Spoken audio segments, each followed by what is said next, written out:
बाबू हमारे भाई। आपको देख के मैं बड़ा हुआ तो आपसे सीखा हूँ, बहुत कुछ सीखा हूँ सर। तो मैं सीख के तो देखो मर्द बन गया, तुम ऐसे ऐसे कह कर रहे जाता कोरा में दिया के जोरा में। कलाकार आदमी धन्य है वो माँ जो आप जैसे कलाकार को पैदा की। इधर आइए, उनको इधर भेजिए, आ जाइए, उधर से बुलाइए। कम से कम आज पगले तुमको करोड़ों लोग तो देख ही लेंगे, और हो सकता है जो इसी से तुम्हारी पहचान बन जाए। तो कम से कम हम अम्बेडकर नगर आएंगे तो कहेंगे ना कि यार हमारे माध्यम से एक बच्चा यहाँ पे आया था। बुलाइए उस बच्चे को। बम नहीं किस्म ले ले बाबू, आओ आओ आओ, पूरा चेक कर लीजिएगा। कोई पदार्थ नहीं लेके घूम रहे हो ना। अरे भाई, मेरा भाई, अरे रे बाबू हमारा भाई। मैं भी किसी दिन आप ही की तरह कोई कलाकार गाता था ना। मैं गुड्डू रंगीला जी के घर पे नौकर था। मैं कम से कम 8 महीने उनके घर का झाड़ू पोछा रोटी बनाया था मैं। तो मुझे किसी कलाकार ने मेरा हेल्प नहीं किया। अरे बना रहा हम तरह मैंने तहार बियो को सुने खाती बोलो नहीं हो, चुप रहो। एगो मत को हर न तो हम 2 बूंद छोड़ दे। इमोशनल हम हई, रोइए मत। क्या नाम है आपका? संदीप यादव। अच्छा, ये तो खानदाने के निकल गए। हमारे जाति के लोग ही हमें नहीं सुनते।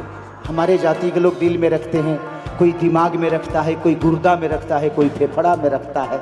रखने वाले कहीं ना कहीं तो रखते हैं मुझे, चाहे वो दुश्मन हो या दोस्त। आप बहुत अच्छा नाच रहे थे मेरे साथ। तो हम तरह के कहे के जिगिया कोनो समाधि लेवे खातिर बोलोले बनी कि जरता जवनिया के यहरा हो। बाबू तने हो चुनरिया दे बर हमारे कर तू गोला होइए जाओ।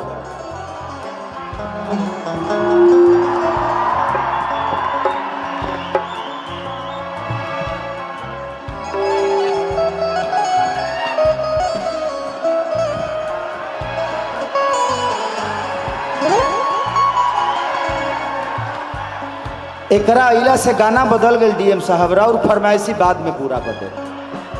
लेकिन है कलाकार के देखला के बाद हम अपना अंदर के कलाकारी के रोकिए नहीं खी पावा। बहुत अच्छा। आ देख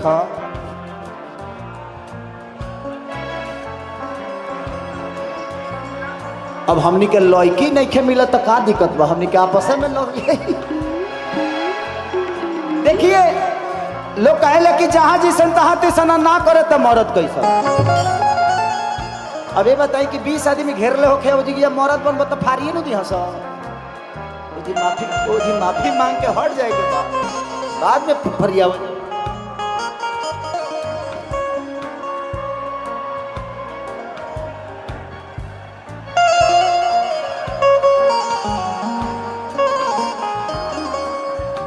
एगो बहुत हिट हमर गाना रहे कि सही लइका सूत जाता कोरा।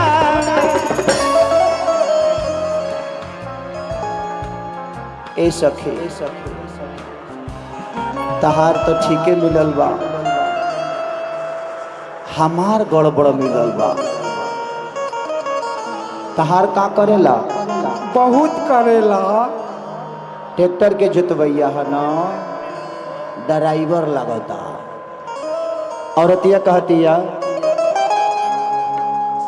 कि चढ़ल जवानी जोर भइल बा,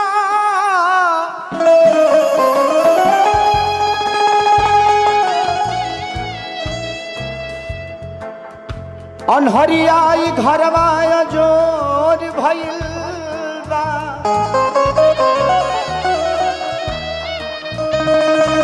कैसे बताई कैसे समझाई रे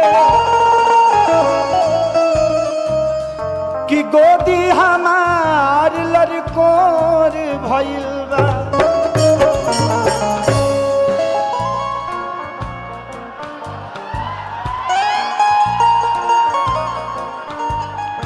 बाबू तेरा मिर्गी और गिना नहीं आवे ऐसा ना होके जो हम छुई आई मूर्छा खा के जी गिर गई हमारे हाथ या लग जाए नहीं बिना रिदम रिदम पर रहो रिदम पर आ का बोलबो मेरे से क्यों सीखी हो ये सब? शुरू से आपको देखते आ रहे हैं, आपको देख के मैं बड़ा हुआ तो आपसे सीखा हूँ, बहुत कुछ सीखा हूँ सर। तो मैं सीख के तो देखो मर्द बन गया, तुम ऐसे ऐसे कह कर रहा है भी मर्द बन जाएंगे। अच्छा, जिंदगी में अपनी परेशानी को ढकना बड़ा कठिन काम होता है। इस दुनिया में कोई अपनी परेशानी को नहीं ढक सकता। मैंने अपनी परेशानी को ढका। मैं जब पहले ही कैसेट मेरा आई थी कि मैं लड़की बन के नाचा था, उसमें चूसा था देवरा चूसा था, वो गाना बहुत हिट हुआ। और मैं जब मुंबई गया तो वहां के डायरेक्टर, प्रोड्यूसर और हीरोइन सारे लोग बोलते थे कि अरे वो मर्द नहीं है, जबकि उस वक्त 2009 में मेरी बेटी हो चुकी थी। मैं शादी 2006 में हुई थी, 3 साल बहुत जल्दी था तो 3 साल में बेटी खींच दिया उसके बाद मैं स्टार बना, मैं शादी के बाद स्टार बना। तो वहां की लड़कियां भी मुझे मर्द नहीं समझती थी, लेकिन मैंने खुद पे इतनी मेहनत की। लोग कहते हैं ना कि खुद को इतना बुलंद कि खुदा भी बंदे से पूछे बता तेरी रजामंदी क्या है। और मैंने खुद को बदला। और भोजपुरी इंडस्ट्री में जब चलता हूं तो लोग कहते हैं साला इससे बढ़िया मर्द तो कोई है नहीं। तो जिंदगी में मुश्किल नहीं है कुछ भी, अगर ठान लीजिए करने की अगर जज्बा आपके अंदर है ना, तो मंजिल का कोई रास्ता नहीं होता, मंजिल पाने वाले के लिए रास्ता होता है। तो जिसको मंजिल पाना है वो दुनिया में कहीं ना कहीं रास्ता बना लेता है। एक न एक दिन आप भी बना लोगे। इतना तो जरूर है कि कल से यहीं के रहने वाले हो आप। बस्ती शायद बड़ी सस्ती जगह से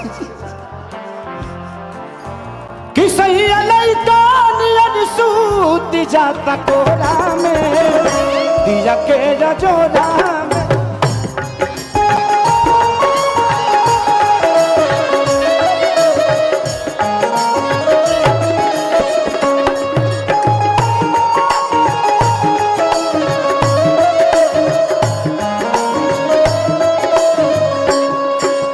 क्या करते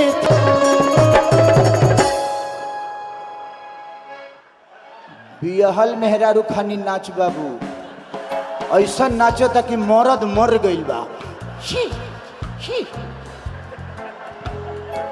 वियोग दिखे के चाहिए, चेहरा पर भाव दिखे के चाहिए। अभी तक ले लोग इन गाड़ी में ब्रेक देख ले खाओ, लेकिन खेसरिया के डांसों में ब्रेक खाओ देखे बा, देखे बा ब्रेक। इतना तगड़ा ब्रेक अपाची में ना मिली दूंगा, जानते नहीं?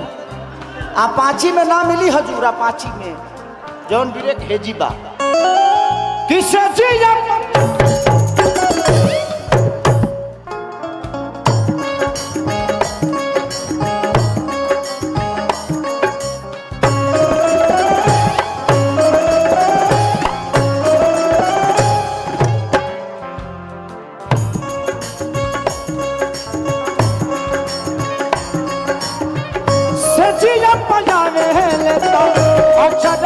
बढ़ेले ओढ़ना बिछाना अपना लत से बिटोरे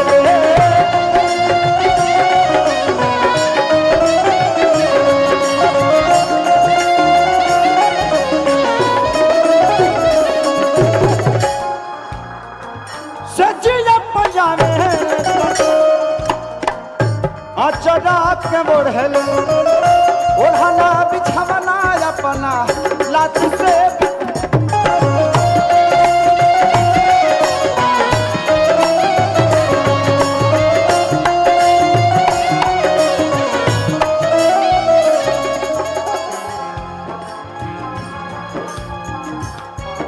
कि आग लाग गईले सखी रे कि केतनो दूधवा पियाई भरी कटोरा में कि केतनो दूधवा पियाई भरी कटोरा में दिया के जोरा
पोटी लगल बा हेंगा हेंगा कहले हम कनी बेचैनी गैस तरह के जोड़ लगा देलस का और तिया कहतिया कि कृष्ण नंदन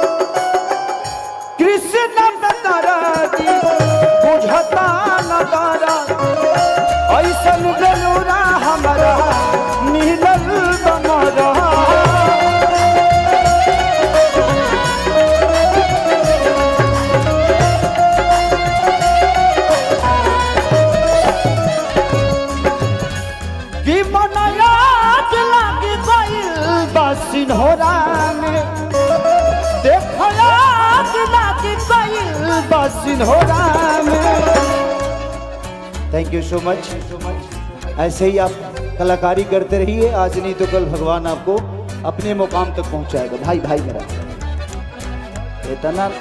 इतना ना नहीं हो जाला बाबू जो जाइए। बहुत थैंक यू कि देखा लागे कोई बासिन हो रहा चलो कदीरा के